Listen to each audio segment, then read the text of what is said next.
Buonasera a tutti, ben arrivati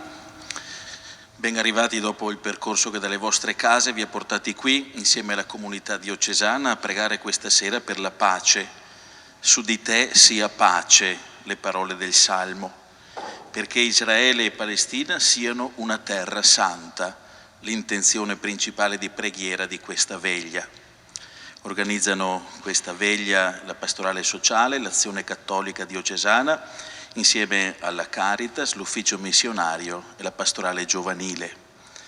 Tante appartenenze, tante identità, un'unica Chiesa in preghiera, resa visibile da voi che siete qui questa sera. Non è responsabilità di pochi, ma dell'intera famiglia umana. La pace, infatti, è il frutto di relazioni che riconoscono e accolgono l'altro nella sua inalienabile dignità e di cooperazione e impegno nella ricerca dello sviluppo integrale di tutte le persone e di tutti i popoli. La mia preghiera all'inizio del nuovo anno è che il rapido sviluppo di forme di intelligenza artificiale non accresca le troppe disuguaglianze e ingiustizie già presenti nel mondo, ma contribuisca a porre fine a guerre e conflitti e ad alleviare molte forme di sofferenza che affliggono la famiglia umana. Possano i fedeli cristiani, i credenti di varie religioni, gli uomini e le donne di buona volontà collaborare in armonia per cogliere le opportunità e affrontare le sfide poste dalla rivoluzione digitale e consegnare alle generazioni future un mondo più solidale, giusto e pacifico.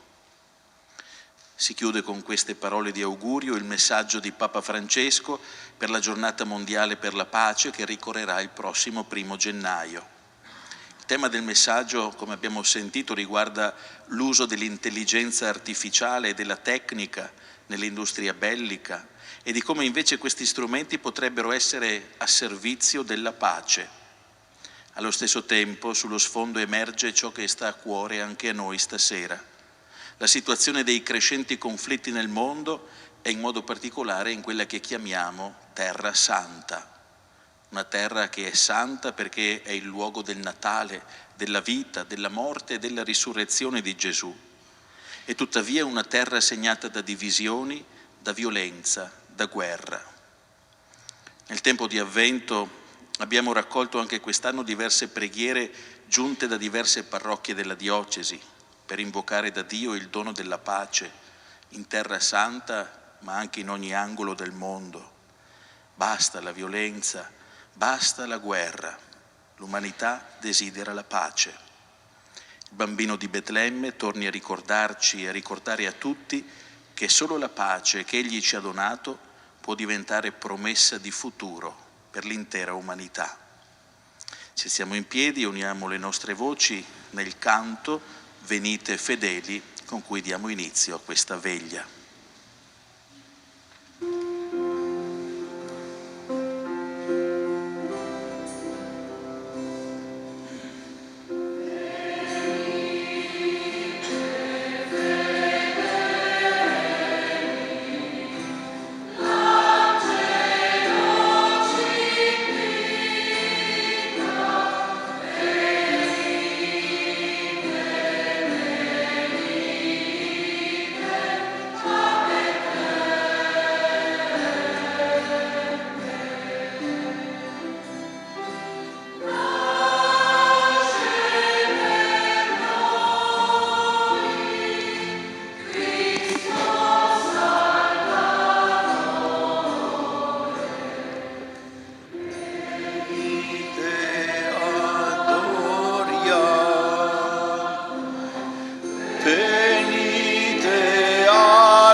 dia gloria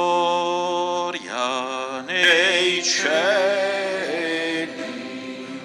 pace sulla terra, un angelo annuncia a Betlemme.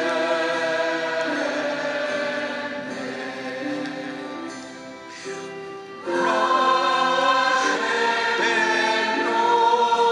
noi Cristo Salvatore,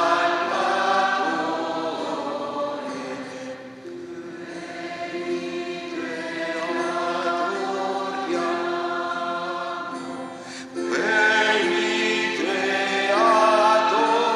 adoriamo, venite adoriamo il Signore Gesù.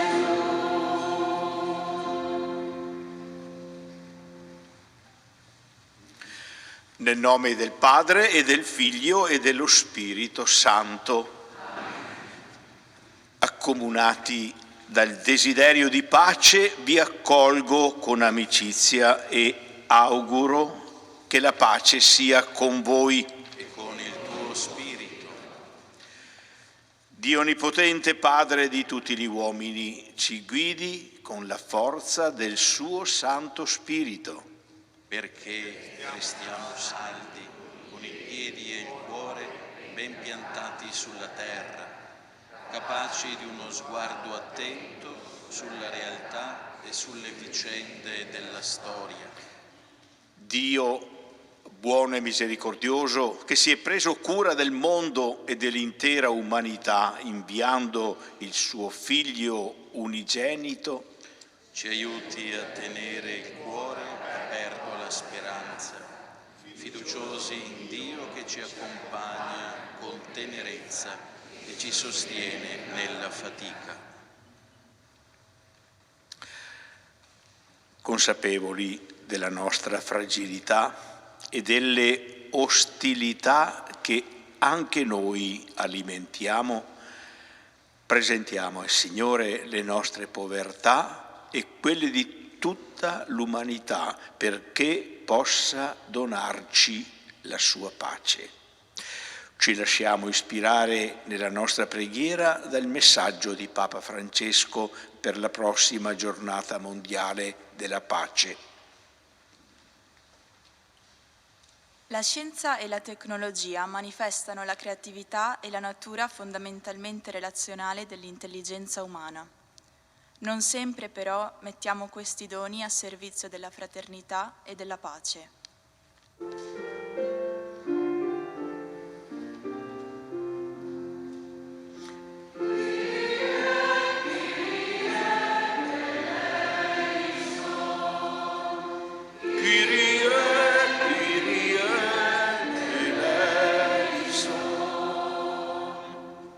Guardando la realtà che ci circonda, non possiamo sfuggire alle gravi questioni etiche legate al settore degli armamenti.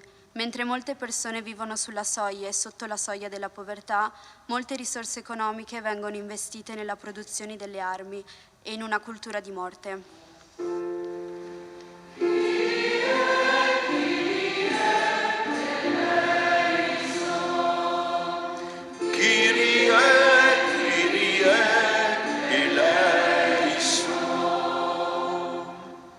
In un mondo segnato da fake news, in cui la verità è soltanto un'opinione e in cui la rabbia passa attraverso parole di discriminazione, sentiamo il desiderio di tornare alla parola di verità che è Cristo, al suo messaggio d'amore e di riconciliazione.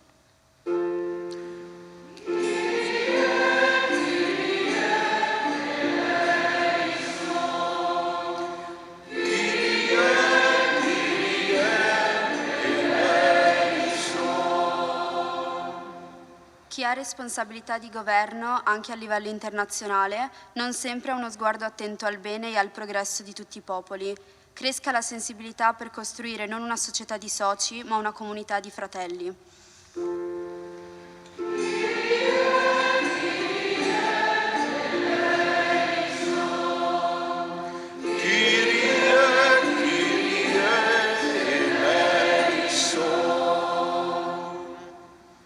quanto si cerchi di negarli, nasconderli, dissimularli o relativizzarli, i segni del cambiamento climatico sono sempre più evidenti. Ancora una volta, chi è più povero maggiormente patisce le conseguenze degli stili di vita di chi è più abbiente.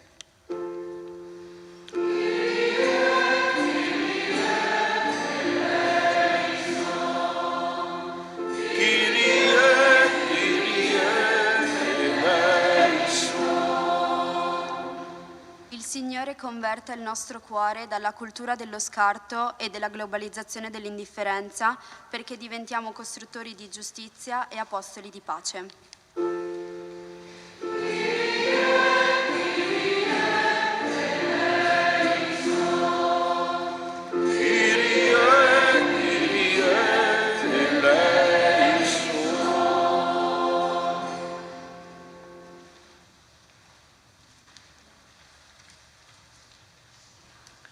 Preghiamo.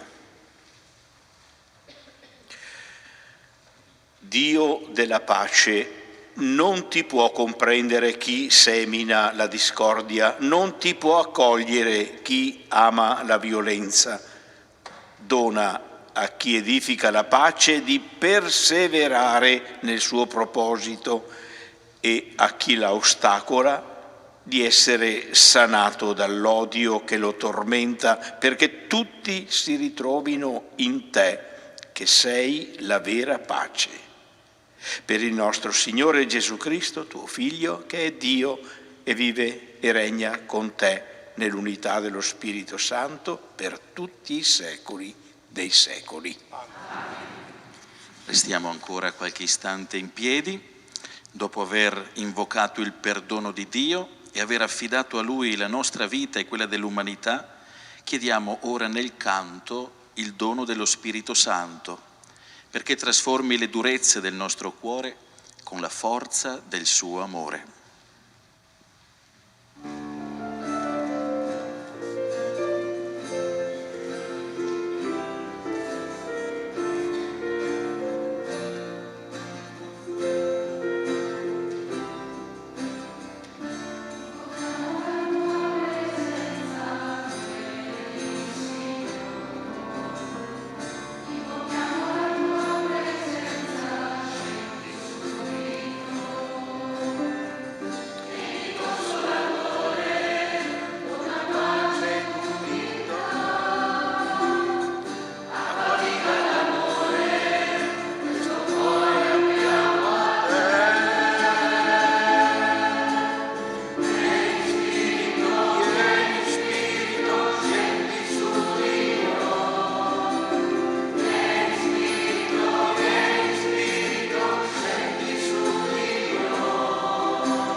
Possiamo sedere, anche il Vescovo e i ministri li invito a scendere davanti.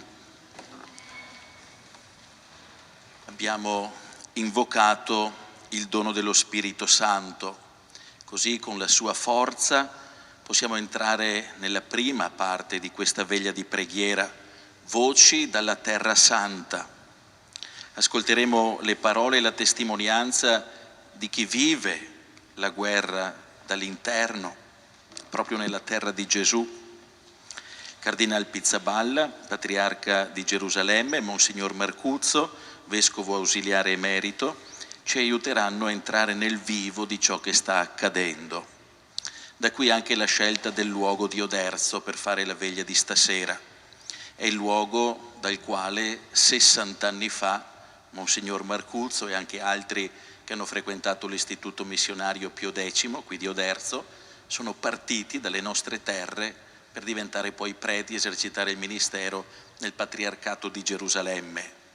Questa parrocchia, questo luogo, la nostra diocesi, racconta di un legame tutto particolare con la Terra Santa e per questo ci sentiamo ancor più coinvolti rispetto a quanto sta accadendo. Monsignor Marcuzzo e anche il Cardinale hanno chiesto di registrare gli interventi che ascolteremo questa sera, anziché farli in videoconferenza. Ciò ha dato modo di poter scegliere in modo più accurato anche le parole da dire, per evitare di esserci fraintendimenti dentro una situazione delicata di mediazione, lì in Terra Santa, nel quale il Patriarcato di Gerusalemme sta operando. Chiediamo al Signore allora di saper guardare la realtà e quanto ascolteremo dalle loro parole, non secondo i sentimenti e i pensieri umani, ma con il cuore e lo sguardo di Dio, secondo quello spirito che abbiamo invocato.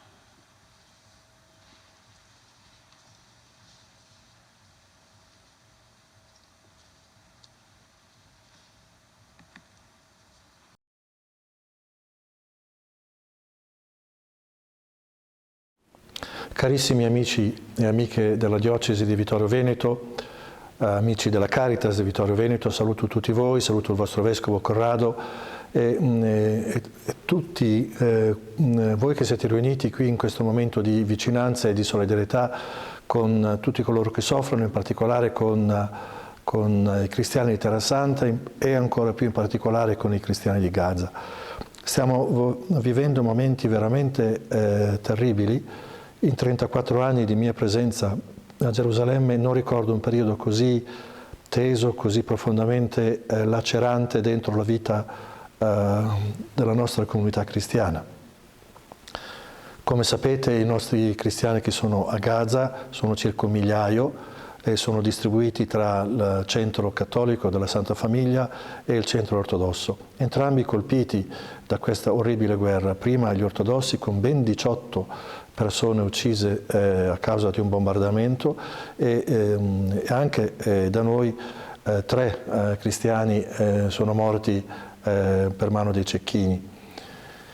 Ed è naturalmente privati di tutto, acqua, elettricità, siamo sempre alla ricerca difficoltosa di trovare il modo di fare arrivare loro il necessario per vivere e anche di portare feriti negli ospedali, quelli che ancora funzionano.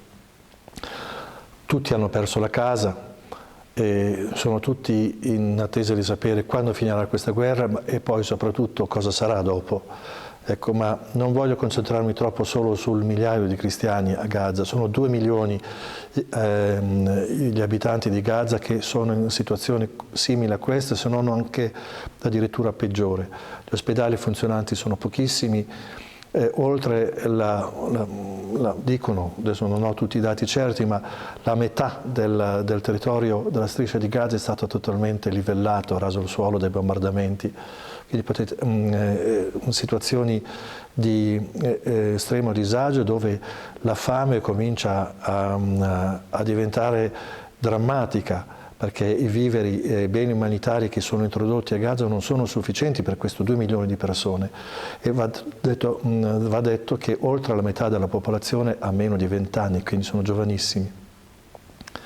È una situazione dolorosissima che noi non riusciamo a comprendere. Abbiamo sempre detto, anche se siamo, lo so, molto contestati, che le bombe non distruggeranno l'ideologia di Hamas o il pensiero di Hamas. Al contrario, creeranno ancora maggiori problemi, ancora maggiore rabbia e creerà ancora maggiore violenza, perché la violenza produce violenza. Una situazione altrettanto drammatica, meno drammatica, ma comunque molto difficile, anche quella nella Cisgiordania, nel West Bank, penso a Betlemme. Mentre vi parlo siamo alla vigilia del Natale e la città di Betlemme è ancora chiusa con un solo checkpoint aperto. Potete pensare per quelle decine di migliaia di persone cosa questo significhi.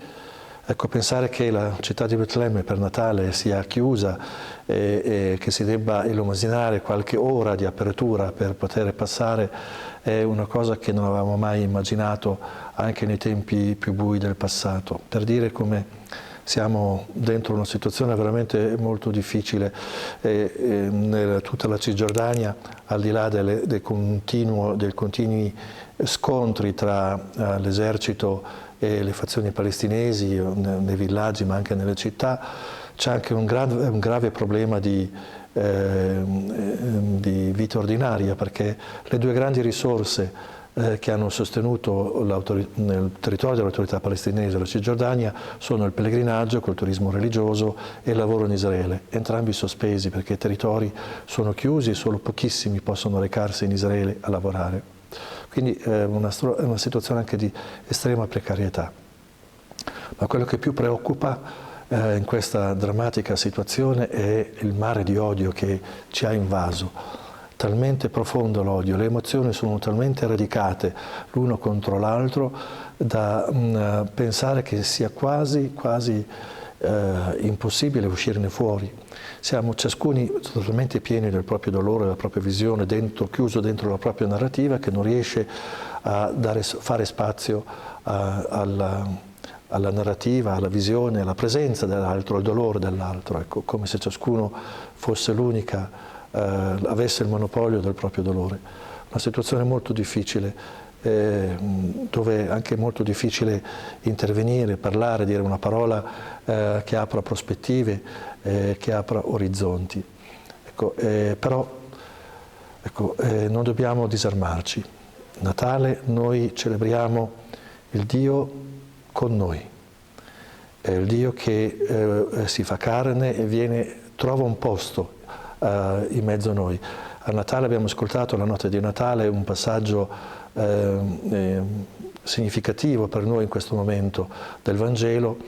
Non c'era posto per loro nell'albergo. Ecco, sembra proprio che sia difficile fare posto in questa nostra terra all'altro, ma Dio ci dice nella persona di Gesù che è possibile, ecco, che è possibile ricominciare, ripartire, tenendo presente gli errori del passato, i nostri fallimenti, là dove non siamo stati capaci di costruire qualcosa di bello e positivo per tutti e per gli altri.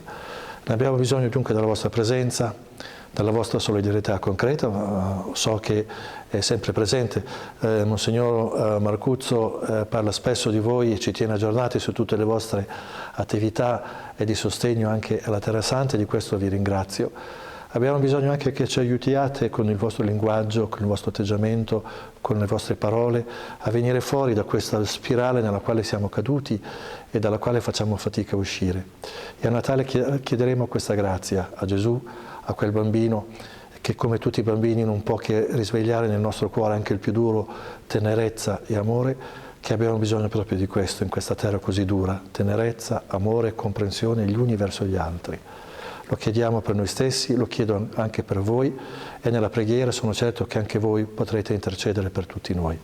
Grazie per quello che potete fare, buon anno, e speriamo che il prossimo anno, il 2024, sarà senz'altro l'anno dove questa guerra finirà, ma speriamo anche che sia l'anno in cui si potrà ricominciare qualcosa di nuovo e di bello, una sorta di voltare pagina nel senso positivo per questa terra e per tanti altri luoghi nel mondo feriti e segnati da dolore e da violenza. Buon anno a tutti voi. Buonasera a tutti. Mi trovo in Patriarcato Latino di Gerusalemme e il Vescovo e l'incaricato della Caritas mi ha invitato a partecipare alla vostra veglia. Partecipo naturalmente da Gerusalemme e vi mando questa registrazione con molto piacere. Prima di tutto faccio a tutti voi gli auguri delle buone feste, delle feste di Natale, delle feste della Sacra Famiglia, di Capodanno e le feste anche della pace e dell'Epifania. Carissimi fratelli, vogliamo parlare della pace, vogliamo parlare del messaggio del Papa e vogliamo parlare della realtà che viviamo noi in Terra Santa e quello che ci dice questa realtà.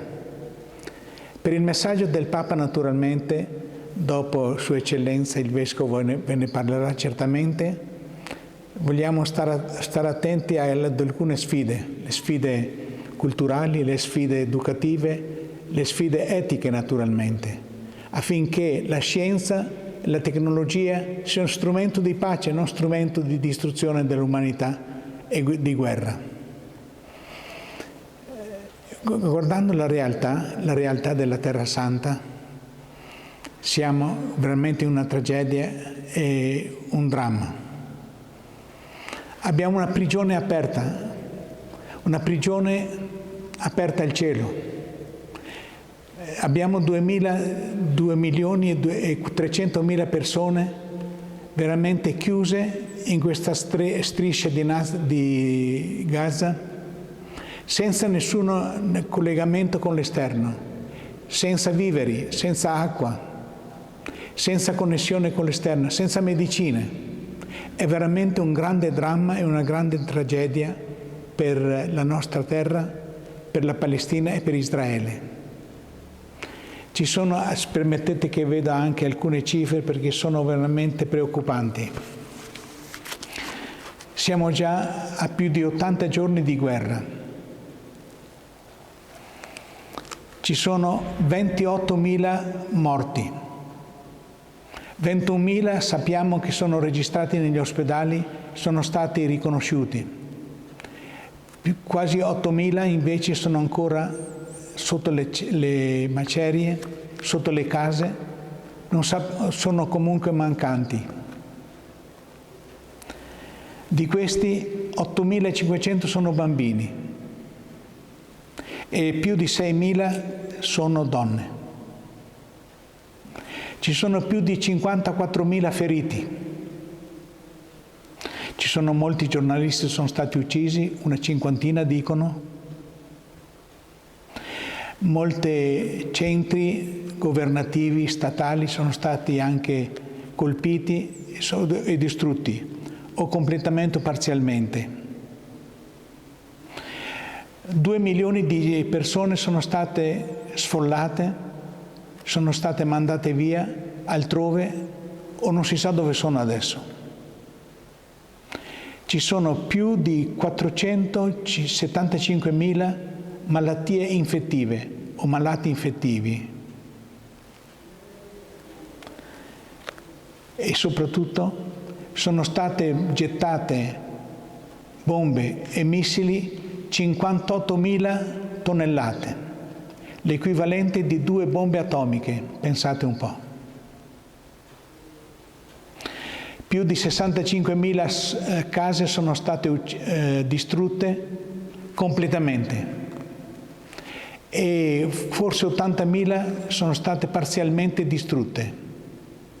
Pensate dove andranno ad abitare la gente quando la guerra, speriamo, finirà. Non proseguo con le cifre, ma sono veramente preoccupanti. Quello che mi preoccupa sono certe scene che ho visto e che molti hanno visto alla televisione, soprattutto i bambini che cercavano nelle macerie i loro genitori, senza i mezzi di tecnologia che possono aiutare, senza i bulldozer, senza i trattori, perché non c'è niente, non c'è fuel, non c'è niente per far funzionare questi meccanismi. Cercavano nelle materie i loro genitori e i loro fratelli e sorelle. Un'altra scena, quando vedevo i bambini, prendevano d'assalto, per buona volontà naturalmente, i primi camion che arrivavano dall'Egitto e dalla Giordania che portavano gli aiuti. Un'altra scena, quando una nostra maestra di musica, che ha insegnato generazioni la musica nelle scuole, in tante scuole, è stata uccisa, è stata ferita prima di tutto da un cecchino e dopo un carro armato gli è passato sopra, e tante altre scene che non vogliamo ricordare perché veramente fanno piangere. E quale lezione dobbiamo tirare? Qual è la causa di tutto questo? La causa è la disperazione, perché siamo in una fase di storia dove, a causa delle disperazioni che da 70 anni si danno il seguito, hanno provocato questa guerra, hanno provocato il 7 ottobre, che naturalmente condanniamo completamente. Questa disperazione provoca molte ingiustizie. Ogni giorno qui si vive nelle ingiustizie, parziali o totali, di famiglia, di località, di città, di villaggio, personali, nelle strade, nelle fabbriche, in tutti i luoghi. Ingiustizie. A un certo punto non si può sopportare la ingiustizia. È la causa di questa guerra. Un'altra causa è la mancanza di luce, la mancanza di lungimiranza. Non si guarda bene la realtà, non si guarda con ottimismo anche la realtà, con coraggio la realtà. Siamo ciechi e soprattutto è questo, non abbiamo abbastanza luce per vedere. Molti responsabili, bisogna dirlo, bisogna avere il coraggio di dirlo, sono ciechi, non vedono la realtà. E purtroppo, eccetto qualche autorità, qualche responsabile, sì, sono molto lungimiranti. Cosa possiamo fare noi? La Chiesa fa quello che ha sempre fatto, cioè predica il Vangelo, la pace e la bontà tra tutti gli uomini, anche tra i musulmani e tra gli ebrei, non soltanto tra i cristiani. La Chiesa, per esempio, localmente, non sto parlando della voce del Papa, della voce del Patriarca, della voce della Chiesa in generale, che ha una dottrina molto forte sulla pace, sulla guerra, sulle ingiustizie, eccetera. Ma localmente, a livello nostro di Gaza, abbiamo una Chiesa cattolica, abbiamo una Chiesa ortodossa. Ebbene, in questa piccola Chiesa, nel territorio della Chiesa cattolica, c'è la canonica, c'è la Chiesa, c'è la scuola, c'è la casa delle suore e c'è un centro per disabili e c'è un cortile interno. In questo spazio, che equivale quasi a due campi di calcio, erano rifugiati 750 persone. Non avevano niente, ma con la loro condivisione, con la loro buona volontà, cercando di aiutarsi a vicenda, di cercare aiuto a vicenda dove potevano, eccetera, sono stati capaci di mantenersi per quasi 3 mesi in questo complesso della Chiesa cattolica. È un piccolo segno di quello che la Chiesa vuole e prende fare. Noi non possiamo entrare, non possiamo uscire, non possiamo fare niente da qui, possiamo soltanto ogni tanto, quando c'è la connessione possibile, facciamo qualche cosa, incoraggiamo la gente, come il Papa ha parlato molto spesso con il vicario, con il parroco, con le suore, eccetera, eccetera, come il nostro patriarca, che ha scritto una grande lettera, un appello di aiuto, di solidarietà al mondo intero, alle diocesi e a molti enti anche, per adesso e per il dopo anche Gaza, perché dobbiamo aiutarci a vicenda. Anche questo fa la pace, costruisce la pace.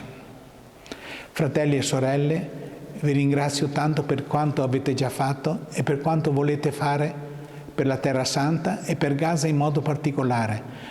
Per Gaza, ma anche per la Terra Santa in generale, perché questo problema di Gaza ha provocato un grande disastro in tutta la Palestina, in tutto Israele, perché il lavoro non c'è più, il turismo non c'è più. Noi sappiamo che più del 3% della nostra popolazione cristiana vive sul turismo e sui pellegrinaggi. Adesso tutto è azzerato. Abbiamo visto Nazareth, abbiamo visto Betlemme, morta durante il Natale, quando era molto viva, quando era piena di pellegrini, era morta, una città morta. È un disastro veramente. Aiutate la Terra Santa a rimanere viva e a vivere e a sopravvivere. Grazie per quello che avete fatto, per quello che fate, e Sua Eccellenza il Vescovo Corrado Pizzolo mi ha detto che avete organizzato una colletta diocesana dove hanno contribuito anche il centro missionario, dove ha contribuito la Caritas naturalmente, dove ha contribuito anche l'Azione e molti altri centri migranti. Vi ringrazio tanto e speriamo che anche questo contribuisca a fare un po' più di pace, un po' più di amicizia tra le gente, un po' più di buona volontà. E soprattutto che il Signore, siamo a Gerusalemme, ci dia tanto spirito, Lui che è presente come risorto, è in mezzo a noi, è con noi, con la forza dello Spirito che Lui ci ha mandato e con la Sua presenza in mezzo a noi andiamo avanti con coraggio e con coraggio, sempre coraggio, con lo Spirito Santo e Cristo risorto. Arrivederci, tanti auguri.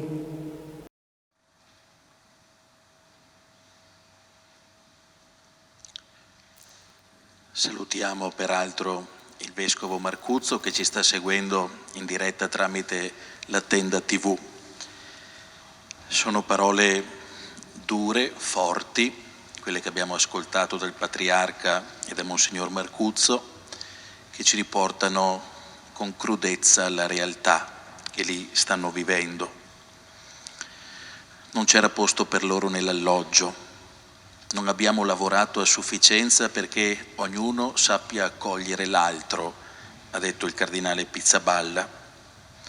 Tuttavia entrambi hanno sottolineato, pur con fatica, anche dei segni di speranza, la speranza del Natale, la speranza della risurrezione, la speranza di una umanità nuova che possa crescere nella fraternità e nella pace. Sostiamo ancora qualche istante in silenzio, ricordando quanto abbiamo appena ascoltato, e poi insieme ci uniamo nella preghiera che si fa canto.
anche nelle contraddizioni dell'umanità ferita da odio e guerre, la parola di Dio desidera ancora farsi carne dentro la nostra storia.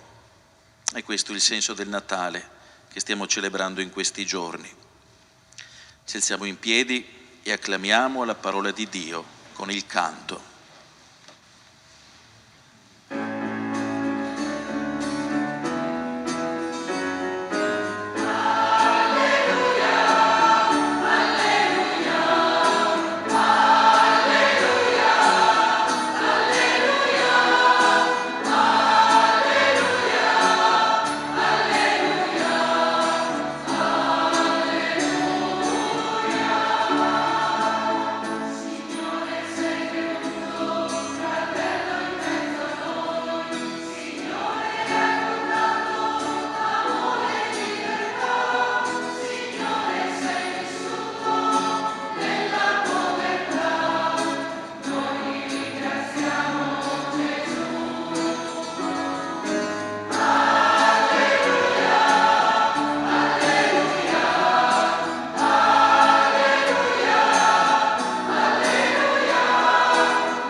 Dal libro del profeta Isaia.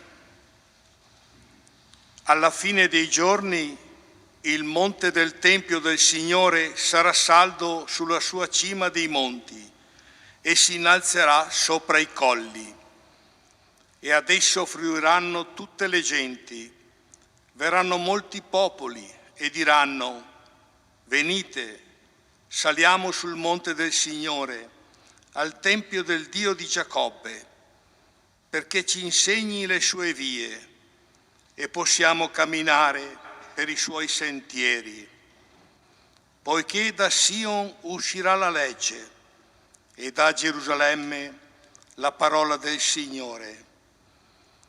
Egli sarà giudice fra le genti e arbitro fra molti popoli. Spezzeranno le loro spade e ne faranno aratri, delle loro lance faranno falci. Una nazione non alzerà più la spada contro un'altra nazione, non impareranno più l'arte della guerra. Casa di Giacobbe, venite, camminiamo nella luce del Signore. Parola di Dio.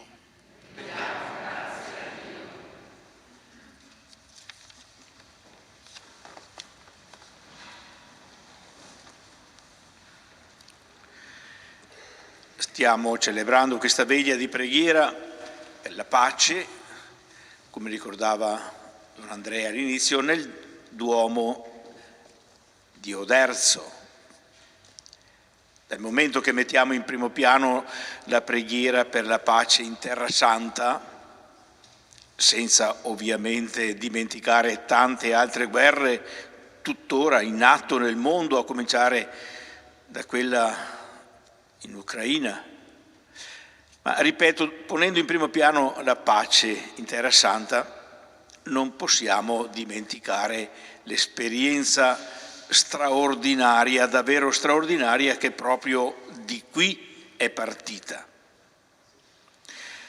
Tutti avrete sentito parlare, l'ha ricordato poco fa Don Andrea, di questa esperienza partita dall'intuizione di Monsignor Visintin, che era parroco di Oderzo per molti anni, di prima parte del Novecento, dalla sua intuizione e dalla risposta generosa di tanti giovani che da qui sono partiti, poco più che adolescenti, per la Terra Santa, per offrire in dono la loro gioventù, la loro fede, il loro ministero nella Chiesa del Patriarcato Latino di Gerusalemme, concretamente tra i palestinesi, perché proprio tra loro era diffusa la fede cattolica. Ormai sono rimasti vivi in pochi. Don Aldo Tolotto da Motta, che lavora in Giordania, Monsignor Giacinto Marcuzzo, originario di San Polo, che abbiamo appena ascoltato, Monsignor Ilario Antoniazzi, originario di Rai, di San Polo, e nominato qualche anno fa vescovo di Tunisi, e infine Don Pierino Felet di Vittorio Veneto, che lavora a servizio della Conferenza Episcopale del Medio Oriente, risiedendo anche lui tuttora in Palestina. Ma oltre a questi 4 che sono tuttora viventi, sono stati molti, almeno una ventina e anche più, i preti partiti da ragazzi e diventati preti in Palestina, partiti da questi paesi dell'Opitergino e anche qualcuno da più lontano, e che hanno vissuto fino alla morte in Palestina operando per la fede e per la pace. Proprio così.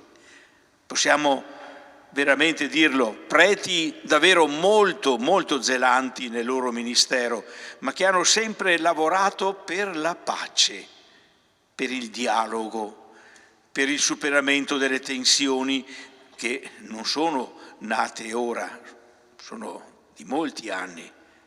Soprattutto hanno lavorato per la difesa dei più poveri e dei più deboli, tant'è vero che erano molto amati da tutti, non solo dai palestinesi cattolici, ma anche da quelli di altre confessioni religiose, dagli stessi islamici, uomini di comunione, uomini di pace.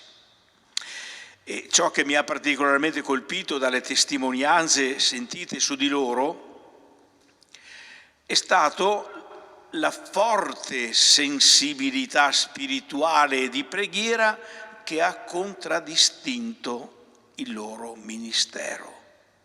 Uomini di carità e di azione e contemporaneamente uomini di profonda e fedele preghiera.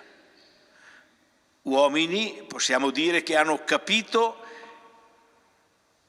fatto proprie e attuato le parole del profeta: venite, saliamo al monte del Signore, perché Egli ci insegni le sue vie e possiamo camminare per i suoi sentieri. Perché molte volte i sentieri degli uomini non vanno per i sentieri della pace, ma per i sentieri della violenza, convinti che questa produca frutti, cosa che in realtà, lo sappiamo bene, non è così. Io credo che proprio da queste persone noi dobbiamo imparare molto. Anzitutto l'ascolto della voce del Signore, che nel loro caso li ha chiamati a fare della loro vita un dono, ma che chiama anche noi a fare della nostra vita un dono e non un possesso ingordo da difendere con le unghie e con i denti, difendendolo ad ogni costo. No, un dono. Secondo, la preghiera insistente. Ricordate questa spiritualità che li ha caratterizzati, la preghiera insistente sapendo che solo lo Spirito del Signore può spezzare le rigidità presenti nel cuore e nella vita degli uomini. E veniva ricordato sia da Monsignor Pizzaballa che da Don Giacinto Marcuzzo questo aspetto e questo segno di questa risorsa che noi abbiamo, proprio la preghiera allo Spirito, la preghiera insistente. E terzo, l'impegno quotidiano che loro hanno vissuto nelle piccole cose di ogni giorno per la comunione, per il dialogo, per la pace. Ecco, io credo che la testimonianza di questi nostri fratelli partiti dalle nostre terre, dalle nostre case, non sono dei superman, che hanno donato fino alla fine la loro vita in Terra Santa, proprio vivendo quegli atteggiamenti che oggi potrebbero essere gli unici che garantiscono una soluzione di pace, ci sia davvero di esempio, di testimonianza, di conforto, ma anche di stimolo, perché anche noi li facciamo nostri e possiamo così contribuire nel modo in cui possiamo alla crescita e allo stabilirsi della pace contro ogni tentazione di violenza e di guerra.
sono state portate all'altare queste 5 candele che rappresentano i 5 continenti della terra, i 5 continenti abitati.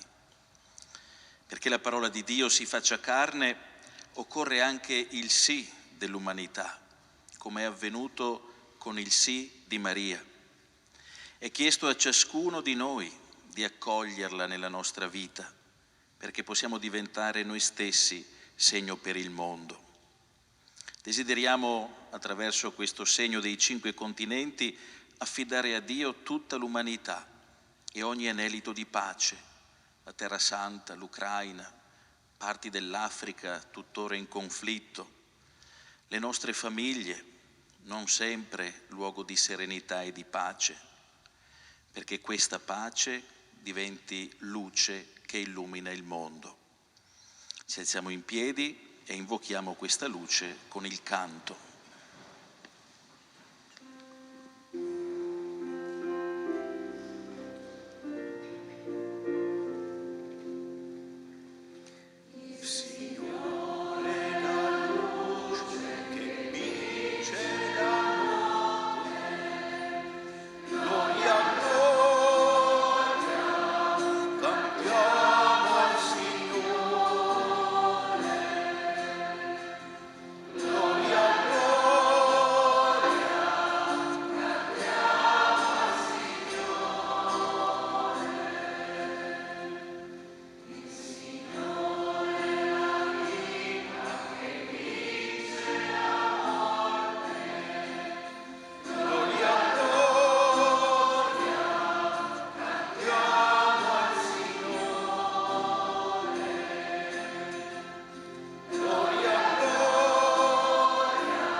Non basta però invocare il dono della pace per tutti i continenti, per tutta l'umanità. Noi stessi siamo chiamati ad essere costruttori di pace. Entrando abbiamo ricevuto un libretto che è contornato da un filo rosso legato da un'asola.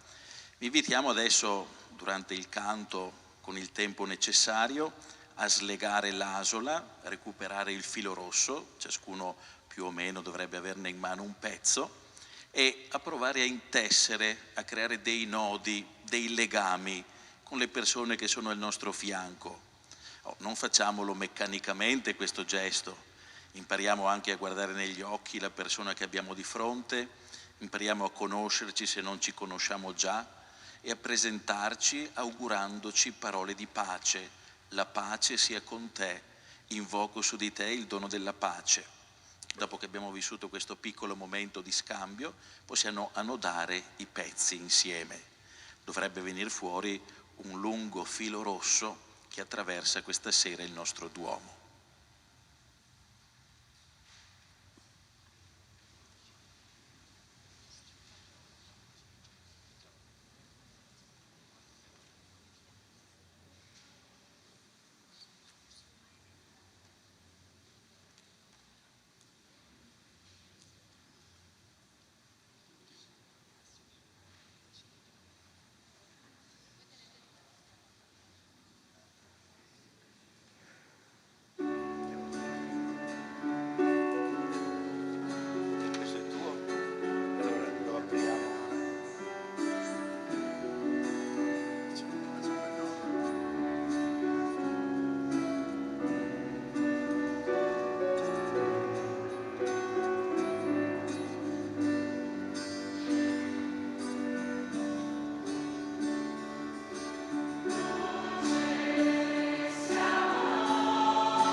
Vicino al microfono perché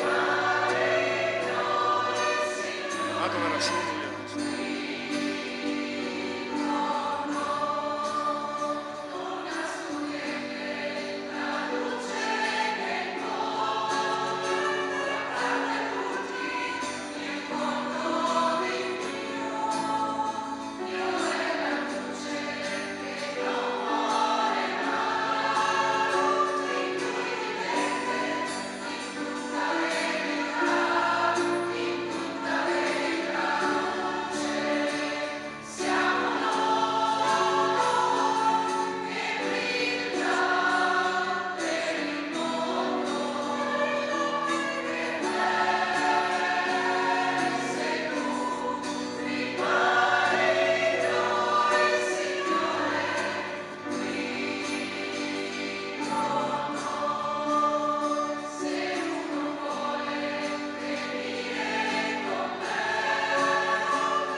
Fratelli e sorelle, affidiamo a Dio le situazioni di guerra che da ogni parte della terra gridano a Lui invocando giustizia e pace.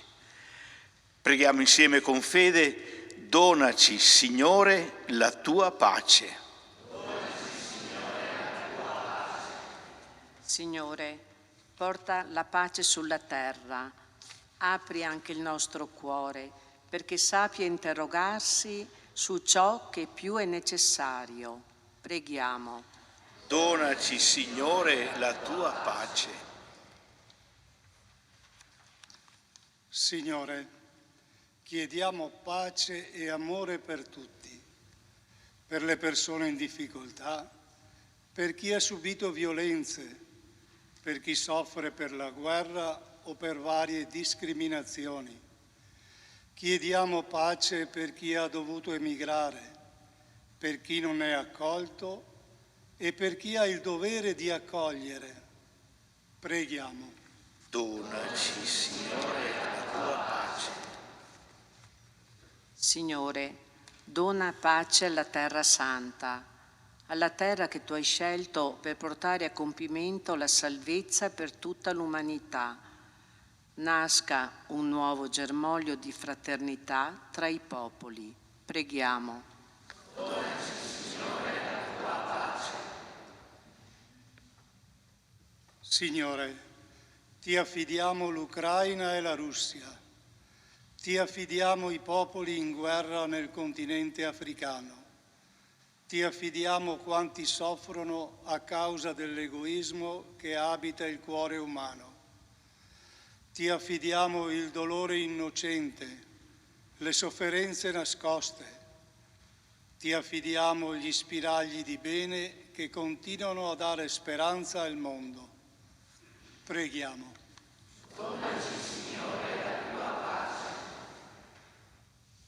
Signore, donaci il coraggio dei piccoli passi, poiché per la pace basta poco.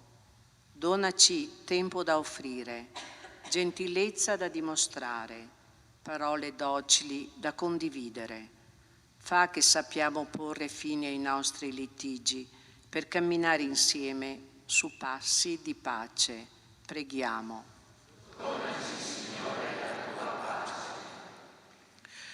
Ed ora raccogliamo ogni preghiera per la pace nella preghiera che Gesù ci ha insegnato, perché il regno di Dio si compia tra noi.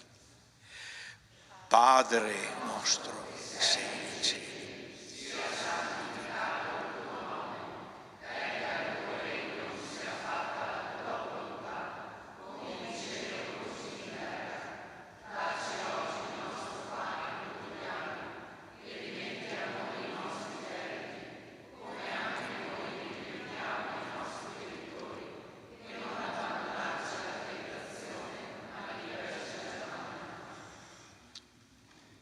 siamo davanti a te, o Signore. In noi c'è buio, in te c'è luce. Aiutaci a pregare perché da soli nulla possiamo. Siamo qui a chiederti con insistenza che tu doni la pace a tutti noi e ai nostri fratelli che vivono il dramma dell'isolamento e della guerra.